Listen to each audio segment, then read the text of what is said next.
Mycosis, in other words fungal infections, are classified into three: superficial, subcutaneous and systemic. So right now we are hearing about black fungus, white fungus and yellow fungus too. So black fungus is caused by mucosius molds and it affects parts like ears, eyes and mouth, and sometimes in severe cases even the brain. So candidiasis, which is known as white fungus, affects your respiratory tract, genital tracts and also urinary tracts. Okay, so aspergillosis, this is a type of fungus which specifically affects respiratory tract. Hello everyone, this is Dr. Sunanda Agastya and welcome to my channel. So today I'm going to talk about these fungal infections which are possible in COVID-19 patients and how to prevent them and what are the early signs to identify them. A simple analogy of fungal infection in your body is a stale bread in your kitchen.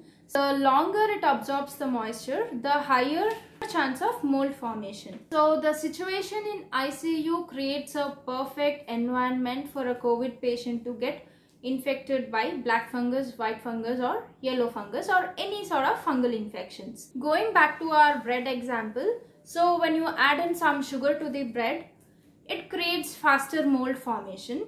Similarly, in a COVID patient, once he is tested positive, so the patient is put on immunosuppressants and steroids, which increases the sugar levels in the body, and hence it creates even more easier chances for molds to form in the body.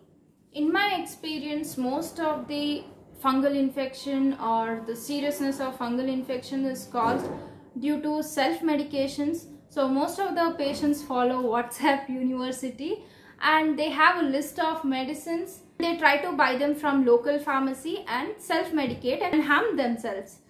So my humble request is to consult a doctor if you have any signs of COVID-19.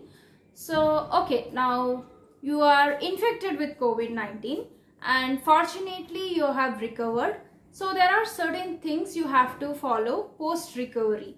Okay, so by following this you can prevent fungal infections like mucormycosis, white fungus or yellow fungus even. Number one, eat small but frequent quantity of foods and avoid spicy food and oily food, and avoid sweets altogether because you shouldn't increase your sugar levels again.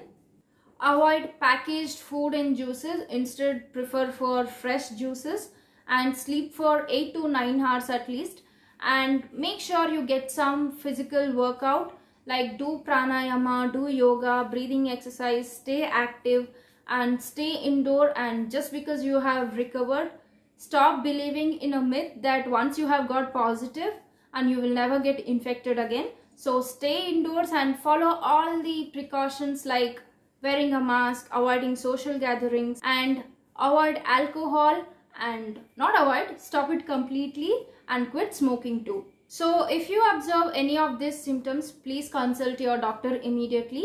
So the early signs include facial pain or facial pressure, sinusitis, headaches and stuffy nose, nasal discharge, if you are lethargic or if you are feeling lazy to do any work or any activities. So when these symptoms are ignored, it will lead to intermediate signs like facial swelling, eye discoloration, skin discoloration, blood stained or brown nasal discharge or pain in the eye.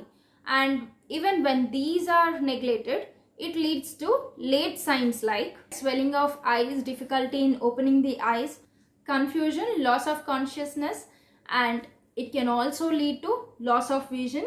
So please don't ignore the early signs and immediately go to your doctor. So black fungus, usually it affects eyes, nose, ears in some cases and brain, whereas white fungus is even more deadly and even more dangerous. So white fungus affects brain, eyes, bones, heart and even the blood. White fungus usually affects people who are on ventilator or who are in ICU for longer duration, and if someone is on chemo for cancer and any recent abdominal surgeries, and someone with weak immune system, low WBCs, that is white blood cells, kidney failure patients or who are on dialysis, excessive use of steroids and antibiotics, and if someone is diabetic, are on central venous catheter or any IV fluids for longer time. So from couple of days we are hearing about yellow fungus, and this is considered even more dangerous because it starts affecting internally and it leads to pus leakage from organs and delays healing of wounds. It can also cause symptoms like organ failures or even necrosis.